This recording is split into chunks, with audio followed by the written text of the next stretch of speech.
اور مکشوفات کیا ہیں، انتہائی سادہ آسان لفظوں میں، سمجھنے اور سمجھانے کے انداز میں، سیکھنے اور سکھانے کے انداز میں، پڑھنے اور پڑھانے کے انداز میں، تعلیم و تعلم کے انداز میں، افادہ و استفادہ کے انداز میں، جو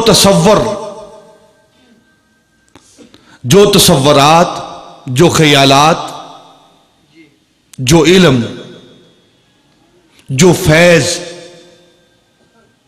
انسان کے دماغ سے ہوتا ہوا قلم کے ذریعے کرتاس پر آئے اسے مکتوب کہتے ہیں۔ جو تصورات، جو خیالات، جو علم، جو فیوزات و برکات انسان کے ذہن سے ہوتے ہوئے انسان کے ہاتھوں سے، انسان کے قلم سے جا کر کرتاس پر، کاغذ پر نقل ہو، اس کو مکتوبات کہتے ہیں۔ اور جو تصورات، جو خیالات، جو فیوز و برکات انسان کے قلب و دل، انسان کے دماغ اور قلب سے ہوتے ہوئے اس کا اظہار انسان کی زبان سے ہو، اس کو مکشوفات کہتے ہیں۔ اس کو مکشوفات کہتے ہیں۔ حضرت امام ربانی رضی اللہ تعالیٰ عنہ کے مکتوبات، ان کا بھی عظیم مرتبہ ہے، اور حضرت امام ربانی رضی اللہ تعالیٰ عنہ کے مکشوفات، ان کا بھی عظیم مرتبہ ہے۔ مکتوب تحریر انسان کی پہچان ہوتی ہے۔ جہاں تکلم پہچان ہے نا، وہاں تحریر پہچان ہوتی ہے۔ جو انسان لکھتا ہے، تحریر کرتا ہے، وہ تحریر بتاتی ہے کہ اس کا علمی مرتبہ کیا ہے، اس کا علمی مقام کیا ہے۔ حضرت امام ربانی رضی اللہ تعالیٰ عنہ کے مکتوبات پڑھنے والے وہ جانتے ہیں کہ حضرت امام ربانی رضی اللہ تعالیٰ عنہ کا مرتبہ اور مقام کیا ہے۔ آپ کے مکشوفات کے حوالے سے، کشف کے حوالے سے، کشف یہ اولیاء اللہ رضوان اللہ تعالی علیہ مجمعین کا خاصہ ہے، جن کے قلوب صاف ہو جاتے ہیں، مصفہ ہو جاتے ہیں، مزکہ ہو جاتے ہیں، صاف ستھرے ہو جاتے ہیں، تو ان قلوب سے وہ کشف حاصل کرتے ہیں، وہ دیکھتے ہیں۔ دوسرے لفظوں میں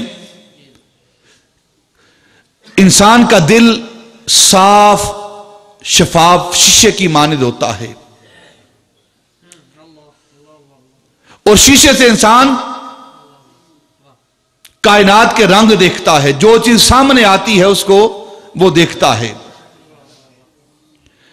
عام انسان اگر محنت کرے، عام انسان محنت کرے، مشقت کرے، ریاضت کرے، اپنے قلب کو مجاہدے کے ذریعے، ریاضت کے ذریعے صاف شفاف کرے، تو اسے بھی کشف حاصل ہو جاتا ہے، اسے بھی کشف حاصل ہو جاتا ہے۔ اور اولیاء اللہ، اللہ کے نیک بندے، وہ بھی اپنے دل کو صاف کرتے ہیں، شفاف کرتے ہیں، تو انہیں بھی کشف حاصل ہوتا ہے۔ پھر دونوں کے کشف میں فرق کیا ہے؟ پھر دونوں کے کشف میں فرق کیا ہے؟ جس طرح مرنے کے بعد کافر بھی زندہ ہے اور مومن بھی زندہ ہے، دونوں ہی زندہ ہیں۔ جب دونوں ہی زندہ ہیں، پھر دونوں کی زندگی کے اندر فرق کیا ہے؟ فرق یہ ہے کہ کافر مرنے کے بعد زندہ ہے عذاب سہنے کے لیے، اور مومن مرنے کے بعد زندہ ہے چہرہ بددعا کی زیارت کرنے کے لیے۔ دنیا دار یہ اپنے سینے کو صاف کرتا ہے، اپنے دل کے آئینے کو صاف کرتا ہے، اس آئینے سے وہ دنیا دیکھتا ہے، اور جو اللہ کا دوست ہوتا ہے وہ اپنے آئینے کو صاف کرتا ہے جمال حق دیکھنے کے لیے، جمال حق دیکھنے کے لیے آئینے کو صاف کرتا ہے۔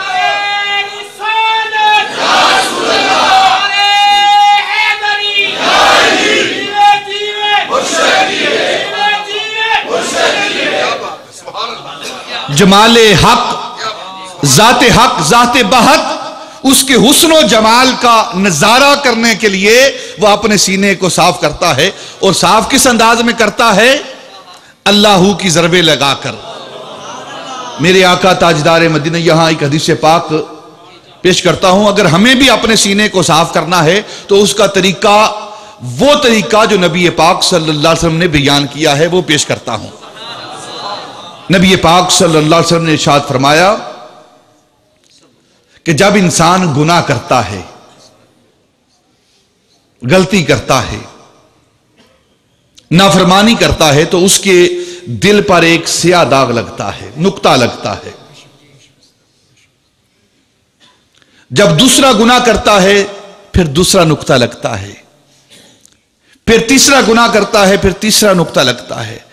آہستہ آہستہ انسان گناہ کرتا رہتا ہے، اور اس کے صاف شفاف دل پر جو اللہ رب العزت نے اپنا گھر بنایا ہے، انسان گناہ کر کے اس کو گندا اور کالا کرتا رہتا ہے۔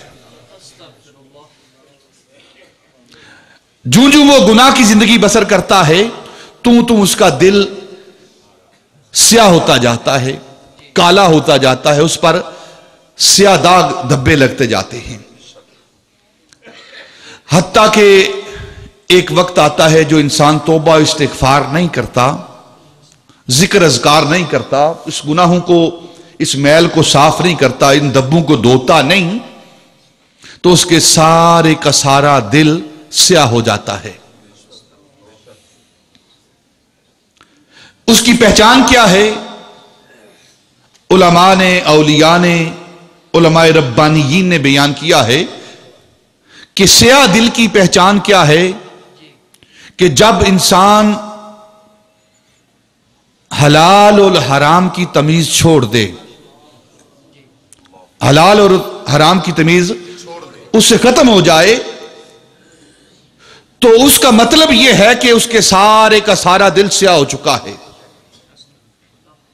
ہمیں کسی سے سوال نہیں کرنا کہ ہمارا دل کتنا سیاہ ہے یا کتنا سفید ہے، کتنی روشنی ہے اس کے اندر، کتنا نور ہے، یا کتنی اس کے اندر اندھیرا ہے، ظلمت ہے۔ یہ کسی سے نہیں پوچھنا، ہم نے اپنے اندر میں جا کے اپنے من کے مفتی سے سوال کریں، اپنے دل پر نظر ڈالیں، خود اندر سے جواب آئے گا کہ دل کی کیفیت کیا ہے، سیاہ ہو چکا ہے یا ابھی اس کے اندر روشنی باقی ہے۔ ہمارے سامنے ایک حرام چیز آئے اور ایک حلال چیز آئے، دونوں ہمارے سامنے آئیں، اگر دونوں ہی چیزیں ہم اٹھا لیں، تمیز نہ کریں یہ ہمارے لیے حرام ہے کہ حلال ہے، تو سمجھ لینا پھر سارے کا سارا دل سیاہ ہو چکا ہے۔ اور اگر کبھی حلال کی امیزش جو جاتی ہے، کبھی حرام کی امیزش جو جاتی ہے، اس صورت میں ابھی تھوڑا سا حصہ سفیدی کا، نور کا باقی ہے۔ آج اس دور میں ہم دیکھتے ہیں ہمارا رہنے سہنے کا طریقہ، ہمارا مال حاصل کرنے کا انداز کیا ہے؟ اللہ ماشاءاللہ کچھ احباب ہوں گے، کچھ لوگ ہوں گے جو یہ بات سوچتے، اکثر ہماری یہی حالت ہے، کیونکہ ہمارے دل یہ سیاہ ہو چکے ہیں۔ جب یہ کیفیت ہو جائے تو پھر بھی اللہ کے اس رحمت للعالمین محبوب نے ہمیں ارشاد فرمایا کہ اس کیفیت پر پہنچ کر بھی تم پریشان نہ ہو جانا، میں اللہ کا رسول تمہارے ہر مسئلے کا حل لے کر آیا ہوں۔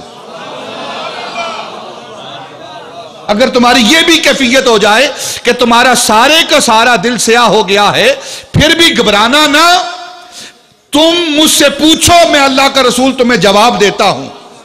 آپ نے فرمایا حدیث پاک ہے لِكُلِّ شَيْءٍ سِكَالَةٌ وَسِكَالَةُ الْقُلُوبِ ذِكْرُ اللَّهِ.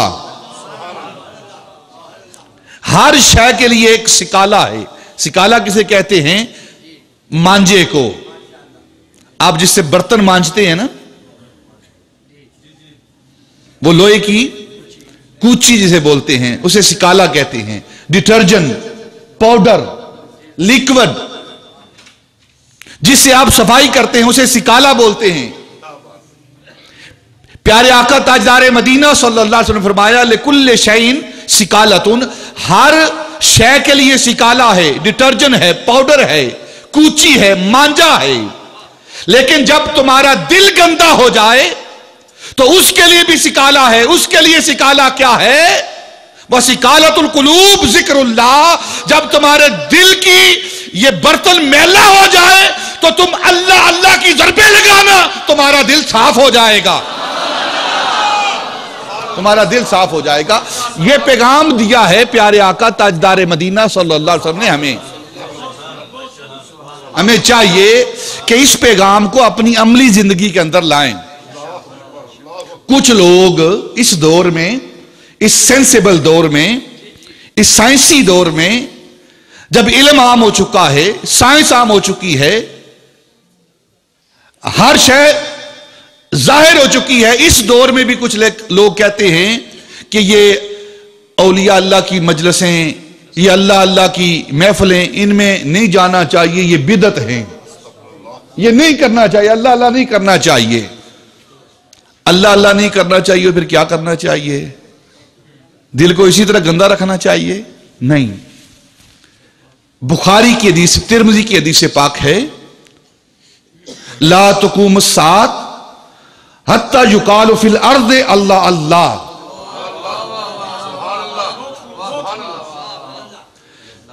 اس وقت تک قیامت برپا نہیں ہوگی جب تک زمین پر اللہ اللہ کرنے والے موجود رہیں گے. تو گویا زمین کی بقا یہ ان اللہ والوں سے ہے. تو ہمیں چاہیے اپنے قلوب کی صفائی کے لیے اللہ اللہ کیا کریں. اور یہ اللہ اللہ کا طریقہ اولیاء اللہ کا طریقہ ہے. انہوں نے اللہ اللہ ہمیں سکھائی ہے. حضرت امام ربانی رضی اللہ تعالیٰ عنہ آپ بھی ان اہل دل سے، ان اللہ والوں سے ہیں جنہوں نے اللہ اللہ کی ضربیں لگائی ہیں اور اپنے دل کو بھی صاف کیا ہے اور اپنے ماننے والوں کے لیے تعلیم چھوڑی ہے کہ اگر تمہارے دل یہ میلے ہو جائیں، گندے ہو جائیں، ظلمت بھرے ہو جائیں تو تم بھی اللہ کا ذکر کر کے اپنے دل کو صاف کر لینا. جب دل صاف ہو جاتا ہے، پاک ہو جاتا ہے، مصفہ ہو جاتا ہے، مزکہ ہو جاتا ہے، تو اس وقت فرمان ہے کہ اتقوا فراست المؤمن وہو ینظر بنور اللہ. مومن کی فراست سے بچو، وہ آنکھ سے نہیں بلکہ اللہ رب العزت کے نور سے دیکھتا ہے. تو گویا پاک قلب، صاف قلب یہ اللہ رب العزت کا نور ہے جو مومنوں کو، ایمان والوں کو، اولیاء اللہ کو حاصل ہوتا ہے. حضرت امام ربانی رضی اللہ تعالیٰ عنہ آپ کو جو صفائی قلب ملی ہے، آپ کو جو کشف ملا ہے، اس کا مرتبہ اور مقام کیا ہے؟ اولیاء اللہ ان کو کشف ہوتا ہے، الہام ہوتا ہے، ان کے کشف کا ظہور ہوتا ہے. لیکن حضرت امام ربانی رضی اللہ تعالیٰ عنہ کا کشف کیسا ہے؟ اپنی طرف سے بات نہیں، مسلک اہل حدیث کے نامور عالم نواب صدیق حسن خان بھوپالی، ان کی طرف سے ریاض المرتاز ان کی کتاب ہے. انہوں نے حضرت امام ربانی رضی اللہ تعالیٰ عنہ کے کشف کے بارے میں کیا لکھا ہے؟